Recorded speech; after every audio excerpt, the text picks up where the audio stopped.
So a solo practitioner gets involved in a group through your help, okay? You facilitate it, put it together. What happens if 2 years later, now they want to get out? Is it difficult?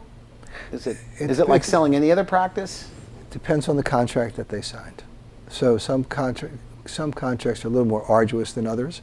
There's always an escape clause. Okay. There's always a backdoor clause. Usually people who are, let's say they're 60 to 65 in that range, that sell their practice because a group will buy it. Mm-hmm. They'll get cash in stock. The group will find an associate for them, so they don't have to go out, knocking on doors and going to graduate programs and kneeling and hoping people come.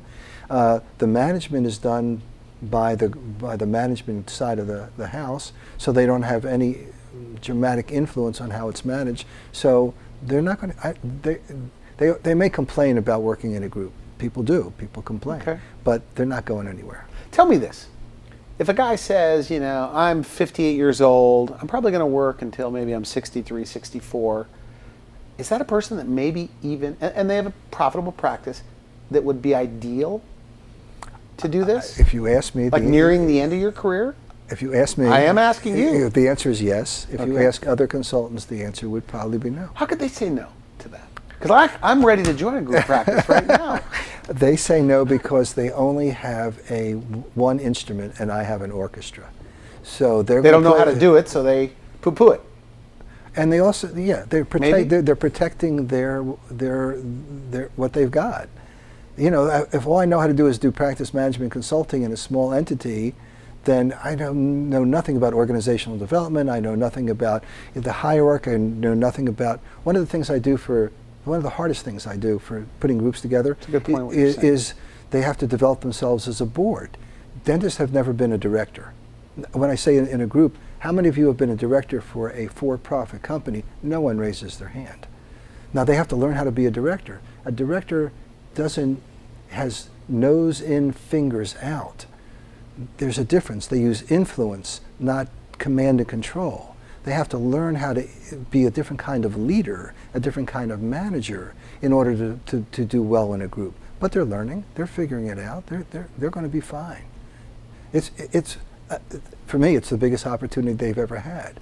It's a $110 billion industry. I mean, come on, put your hands in and go to work. So right now, by the way, because you've been doing it now, specifically group, these transitions. Right. What do you call that? What do you call it?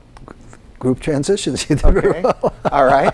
And but right now is really the best time. I think there's a 3-year window before the major groups begin to become so ubiquitous that they're everywhere. Clear Choice, 35 locations now? This is just... I'm not sure, but yeah. Well, they're big. Well, Aspen, Heartland, Pacific, Affordable. I mean, the big ones are continuously growing, absorbing 50 to 100 practices a year. They're moving out. Well, this is very interesting what you're saying. Because let's just suppose, okay, so like a company like Clear Choice is in town, right? Yeah.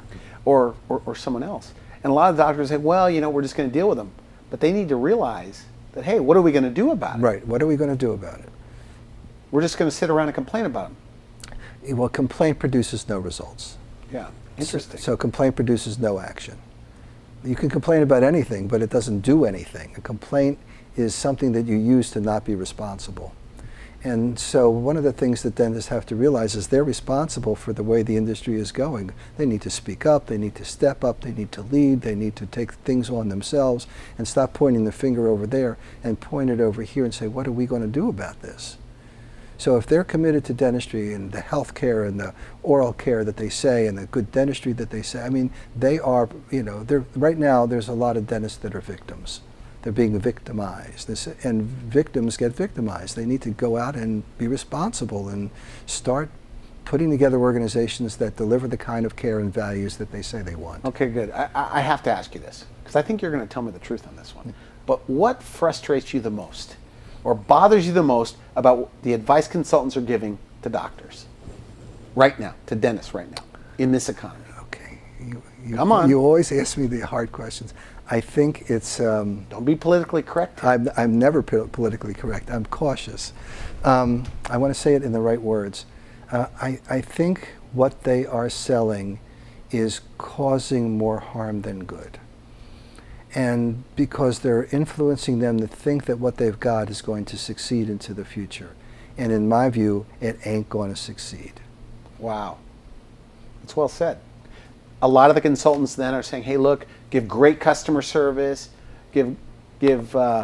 offer, world-class this, call your patients back. But that's not enough these days to thrive in this new economy. Right. How many Dorfmans? Is that true? How many Dorfmans are out there? There's a limited amount of those guys.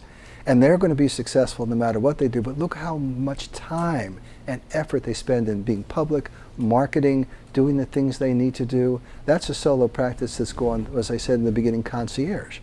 If you want to get your teeth treated, Dorfman comes up, you're there. Because he's the guy. He's the Hollywood guy. But how many guys who are working in small towns or rural areas or even in suburban areas or even urban areas that aren't those guys? What are they going to do? And that's the majority of dentists. And my view is they need to learn how to work with each other and in group to be able to be successful. And you show them how? I show them how. Show is an interesting word. No, I enable them to do that. It's a much better word for me to use. Okay. Okay.